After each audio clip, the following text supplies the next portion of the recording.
Hello guys, today I will share for you about multiplexing. Multiplexing is the set of techniques that allows the simultaneous transmission of multiple signals across a single data link. As data and communication use increase, so does traffic. This figure shows the basic format of a multiplex system. The lines on the left direct their transmission stream to a multiplexer, which combines them into a single stream. At the receiving end, the stream is fed into the multiplexer. We separate the signal into its component transmission and direct them to their corresponding lines. In the figure, the word link refers to the physical part. The word channels refer to the portion of a link that carries a transmission between a given pair of lines. There are three basic multiplexing techniques. First, frequency division multiplexing (FDM), wavelength division multiplexing (WDM), time division multiplexing (TDM). Frequency division multiplexing is an analog technique that can be applied when the bandwidth of a link is greater than the combined bandwidth of the signal to be transmitted. In FDM, signal generated by its handling device modulate different carrier frequencies. These modulated signals are then combined into a signal composite signal that can be transported by the link. Frequency division multiplexing is an analog technique that can be applied when the bandwidth of a link in Hz is greater than the combined bandwidth of the signal to be transmitted. In FDM, signal generated by its sending device modulate different carrier frequencies. These modulated signals are then combined into a single composite signal that can be transported by the link. Carrier frequencies are separated by sufficient bandwidth to accommodate the modulated signal. These bandwidth range are the channels through which the various signal travel.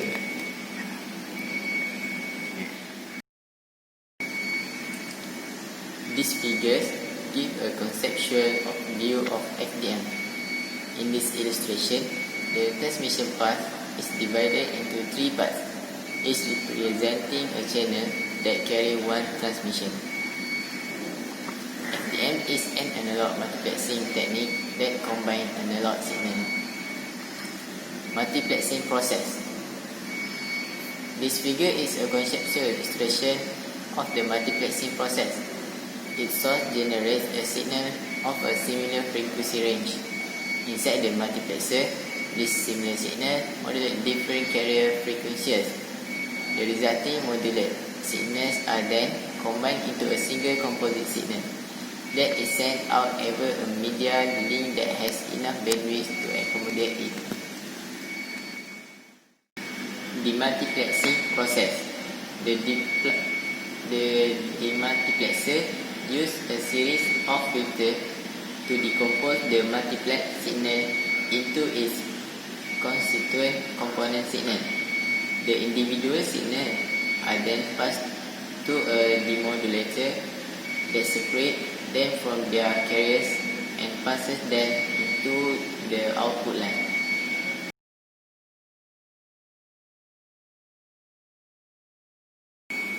Okay, today I will talk about wavelength division multiplexing, or what we call it WDM. WDM is designed to use the high data rate capability of fiber optic cable.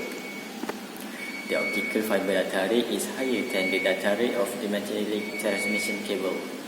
Using a fiber optic cable for one single line with the available bandwidth, multiplexing allows us to combine several lines into one. WDM conceptually the same as FDM, except that the multiplexing and demultiplexing involve optical signal transmitted through fiber optic channels. The idea is the same. We are combining different signals of different frequencies. The differences is that the frequencies are very high. The figure shows a conceptual view of a WDM multiplexer and demultiplexer.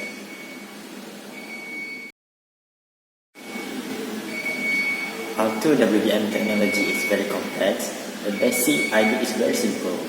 We want to combine multiple light sources into one single light at the multiplexer and do the reverse at the demultiplexer. The combining and splitting light sources are easily handled by a prism. Recall from basic physics that a prism bends a beam of light based on the angle of indicates and frequency. Using this technique, a multiplexer can be made to combine several input beams of light, each containing a narrow band of frequencies, into one output beam of wider band of frequencies. The demultiplexer can also be made to reverse the process. This figure. One application of WDM is the SONET network, in which multiple optical fiber lines are multiplexer and demultiplexer. We discussed SONET in Chapter 17. A new method called dense WDM, DWDM, can multiplex a very large number of channels by spacing channels very close to one another, which achieve even greater efficiency.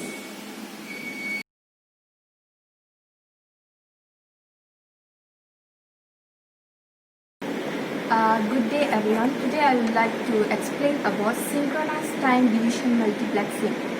Okay, what is time division multiplexing? TDM is a digital process that allows several connections to share the high bandwidth of a link instead of sharing a portion of the bandwidth as in FDM. Time is shared. Each connection occupies a portion of time in the link. Okay, figure 6.12 gives a conceptual view of TDM. Note that the same link is used as in FDM. Here, however, the link is shown sectioned by time rather by frequency. In the figure, portions of signals 1, 2, 3 and 4 occupy the link sequentially. Note that in figure 6.12, we are concerned with only multiplexing, not switching. This means that all the data in a message from source I always go to one specific destination, be it 1, 2, 3 or 4. The delivery is fixed and unvarying, unlike switching. We also need to remember that TDM is in principle a digital multiplexing technique. Digital data from different sources are combined into one time shared link. However, this does not mean that the sources cannot produce analog data. Analog data can be sampled, changed to digital data and then multiplexed by using TDM. TDM is a digital multiplexing technique for combining several low-rate channels into one high-rate one. Okay, what is empty slots? Synchronous TDM is not as efficient as it could be. If a source does not have data to send, the corresponding slot in the output frame is empty. Figure 6.18 shows a case in which one of the input lines has no data to send and one slot in another input line has discontinuous data. Okay, what is data rate management? One problem with TDM is how to handle a disparity in the input data rates. In all our discussions so far, we assumed that the data rates of all input lines were the same. However, if data rates are not the same, three strategies or a combination of them can be used. We call these three strategies multi-level multiplexing, multiple slot allocation and pulse stuffing. First one is multi-level multiplexing. Multi-level multiplexing is a technique used when the data rate of an input line is a multiple of others. For example, in figure 6.19, we have two inputs of 20 kbps and three inputs of 40 kbps. The first two input lines can be multiplexed together to provide a data rate equal to the last three. A second level of multiplexing can create an output of 160 kbps. Okay, the next one is multiple slot allocation. Sometimes it is more efficient to allot more than one slot in a frame to a single input line. For example, we might have an input line that has a data rate that is a multiple of another input. Figure 6.20. The input line with a 50 kbps data rate can be given 2 slots in the output. We insert a serial to parallel converter in the line to make 2 inputs out of 1. Okay, the next one is pulse stuffing. Sometimes the bit rates of sources are not multiple integers of each other. Therefore, neither of the above two techniques can be applied. One solution is to make the highest input data rate the dominant data rate and then add dummy bits to the input lines with lower rates. This will increase their rates. This technique is called pulse stuffing, bit padding or bit stuffing. This idea is shown in figure 6.21. The input with a data rate of 46 is pulse stuffed to increase the rate of 50 kbps. Now, multiplexing can take place. Digital signal service. Telephone companies implement TDM through a hierarchy of digital signals called digital signal DS service or digital hierarchy. Figure 6.23 shows the data rates are plotted by each level. T-lines for analog transmission. T-lines are digital lines designed for the transmission of digital data, audio or video. However, they also can be used for analog transmission. Regular telephone connections provide the analog signals are first sampled, then time division multiplexed. E-lines. Europeans use a version of T-lines called E-lines. The two systems are conceptually identical, but their capacities differ. Table 6.2 shows the E-lines and their capacities.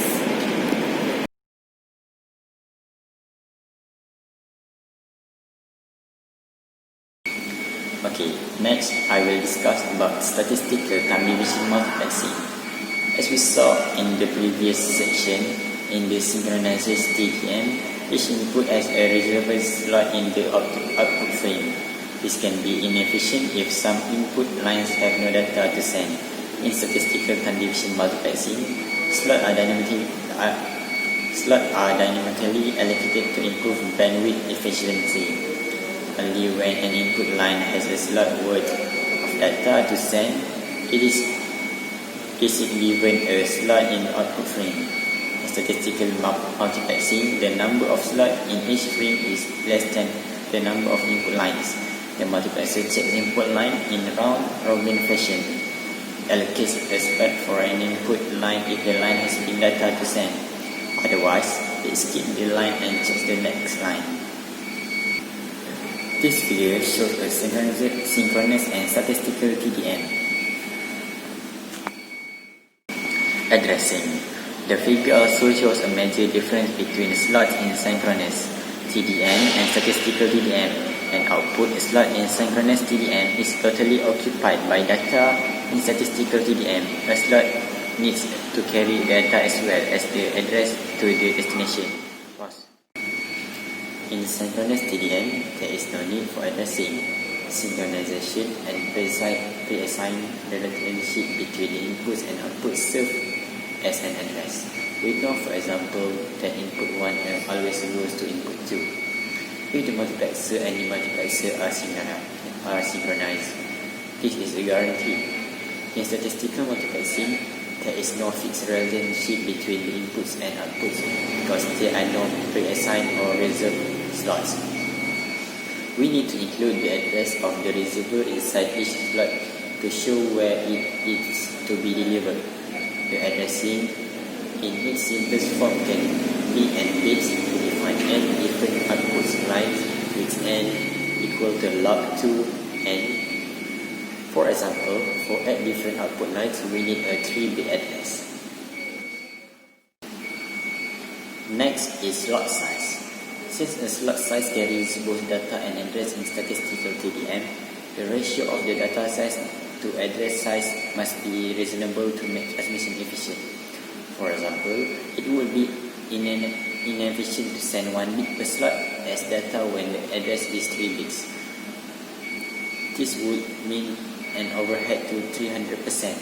In statistical TDM, A block of data is usually many bytes while the address is just a few bytes.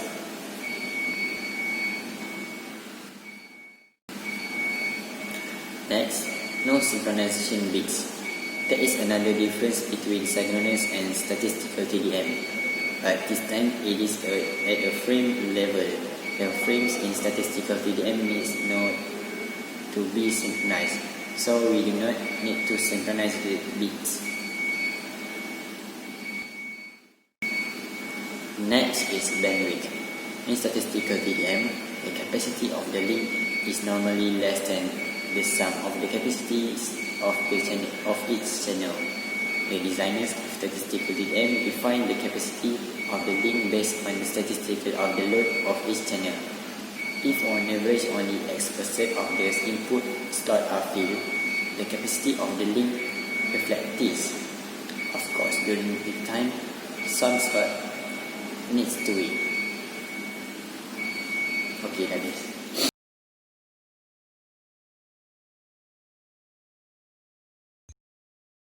Next, I will tell you about spread spectrum. In spread spectrum, we combine signals from different sources to fit into a larger bandwidth, but our goals are to prevent eavesdropping and jamming. To achieve these goals, spread spectrum techniques add redundancy. Topic discussed in this section is: first, frequency hopping spread spectrum (FHSS), and second, direct sequence spread spectrum (DSSS). Spread spectrum is a signal that occupies a bandwidth of B is spread out to occupy a bandwidth of BSS. All signals are spread to occupy the same bandwidth. Signals are spread with different codes so that they can be separated at the receiver. Signals can be spread in the frequency domain or in the time domain. Figure 6.27 shows the idea of spread spectrum. Spread spectrum achieves its goals through two principles. First, the bandwidth allocated to each station needs to be by far larger than what is needed. This allows redundancy. The expanding of the original bandwidth B to the bandwidth BSS must be done by a process that is independent of the original signals. In other words, the spreading process occurs after the signal is created by the source. After the signal is created by the source, the spreading process uses a spreading code and spreads the bandwidth. The figure shows the original bandwidth B and the spreaded bandwidth BSS.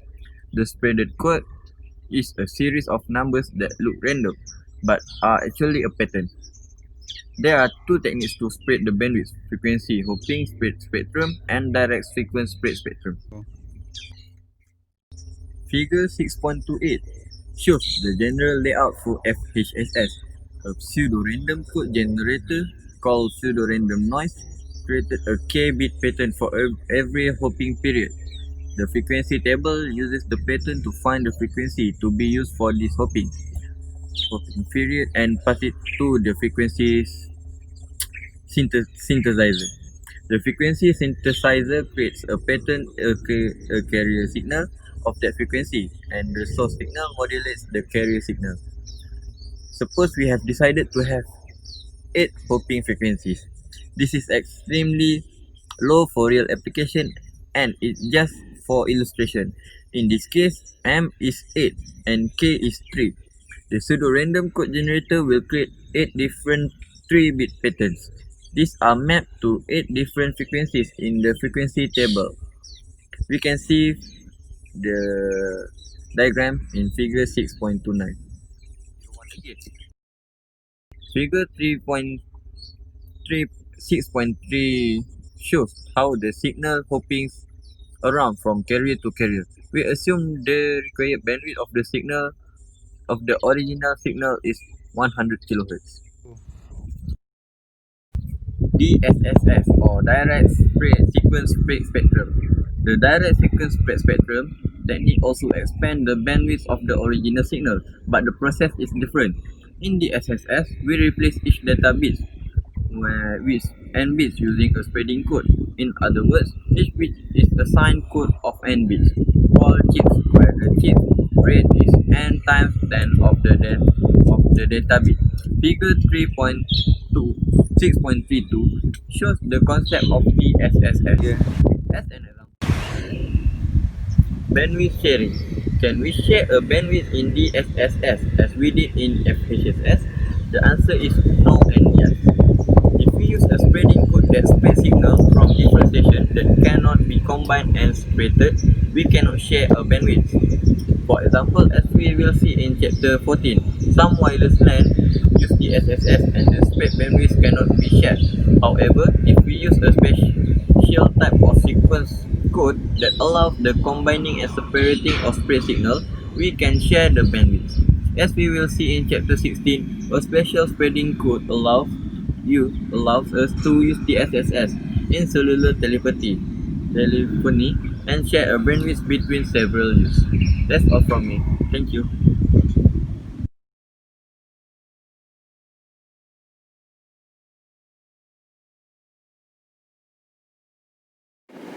Kalau bloopers tak nak bloopers.